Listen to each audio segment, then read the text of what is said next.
நேற்று அக்டோபர் 26ஆம் தேதியன்று 39 வயது இந்திய பிரஜை ஒருவர் இலங்கை கட்டுநாயக்க விமான நிலையத்தில் 8.5 கோடி மதிப்புள்ள ஹெரோயின் வகை போதைப் பொருட்களுடன் கைது செய்யப்பட்டுள்ளார். இலங்கை விமான நிலைய சுங்கத்துறை, குடிநுழைவு மற்றும் போதைப்பொருள் தடுப்பு பிரிவு அதிகாரிகள் தெரிவித்த தகவலின்படி அந்த சந்தேக நபர் மலேசியா கோலாலம்பூரிலிருந்து மாலை 4:15 மணிக்கு இலங்கையை வந்தடைந்தார் என கூறப்பட்டுள்ளது.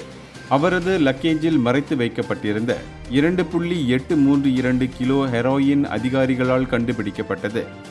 ஆரம்ப விசாரணையில் இந்த போதைப்பொருளை அவர் கொழும்பில் உள்ள ஒரு ஹோட்டலில் தங்கியிருந்த போதைப்பொருள் வியாபாரிகளிடம் ஒப்படைக்க திட்டமிடப்பட்டதாக தெரியவந்துள்ளது.